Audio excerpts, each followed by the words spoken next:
What's going on, chicken friends? It's Donna Little and Camden from the Coop Scoop, and he's my little old man. He's having a bad day, and he wanted me to pick him up right as I was about to start this video. So he's going to join us today. But I'm going to make some fermented feed for my chickens, and I know there's a million videos out there about fermenting feed, but they don't have my chickens in it. So that is a bonus. This is only going to take a few minutes because this is something that is so simple to do. I've already mixed it up. Thank goodness, because this will be a little difficult while I'm holding him. But now, let me just say this. I like to make small batches. And the reason for that is I don't have 100 chickens, but also it's something that really needs to be eaten once it's ready, and it takes 3 days to ferment. It really needs to be eaten within that day or the next day, because after that it starts to get sour, and then it's going to go bad, and your chickens do not need to eat it then, and you're just going to have to throw it away. So make a small batch to begin with, see how far it goes, because it is going to expand and swell.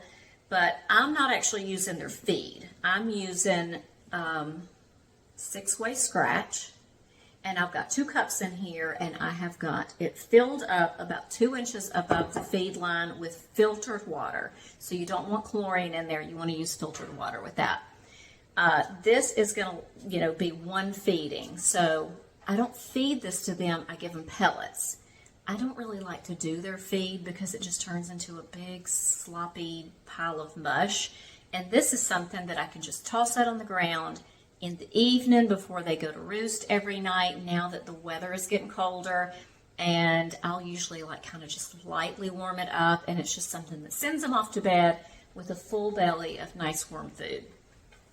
This could not, like I said, be easier to make. So I've mixed this together. I gave it a little stir. I'm going to sit it over on the counter, and then I might stir it again tonight, and then in the morning I'm going to get up and give it another stir. And when it's ready to be stirred again, I'm going to go ahead and get my second jar started. I'm going to do exactly the same thing. A couple cups of that, water filled over the top of it. It's going to go over on the counter also. And then we're going to go from there, and we're going to make one more jar, and that will just keep the cycle going.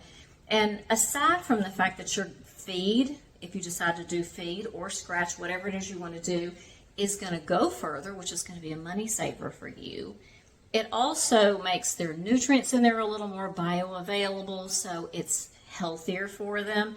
It creates these good probiotics in there that's going to make their gut a little healthier, so that is always a good thing. Isn't it? He is in heaven right now. He's like, my mama's holding me. All is well with the world. So that's what we're going to do today. I'll be back in the morning, and I'll show you what this looks like then and how it's changed, and we'll get that second batch started. And on the third day, we're going to take you out and let you see the chickens and what they think about it. All right, we are on day 2 now, and it has definitely gotten up higher. I might actually add a little bit of water. This has been in probably about 14 hours. And let me just shake it a little bit, and you can see if you see the bubbles coming up. So the fermentation process has started, and I'm going to go ahead and start another batch.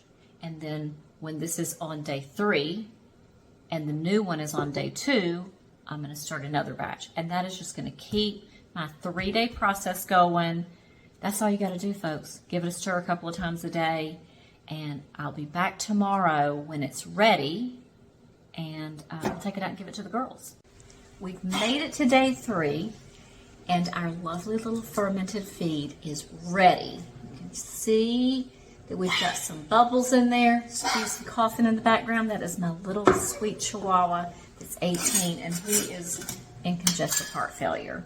But it's ready to go, and what I'm going to do is I'm going to strain this, and I do hear people say that you can just keep this water and keep it going. I think that would almost be like sourdough starter.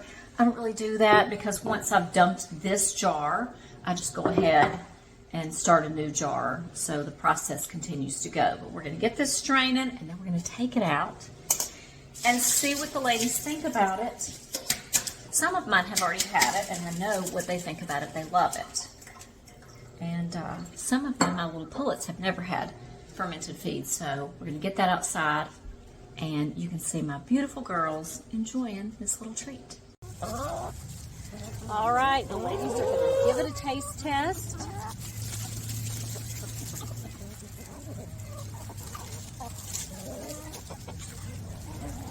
And we'll see what their opinion on this is. There you go, beautiful.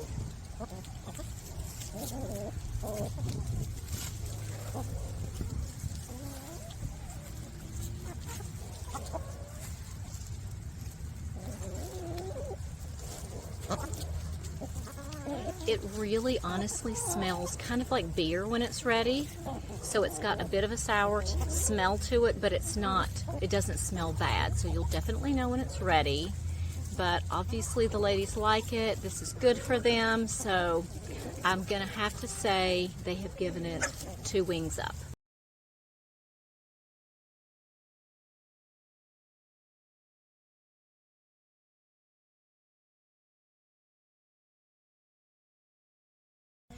Well, it was a big hit, and I guarantee you, if you make some fermented feed for your chickens, it is going to be a big hit as well.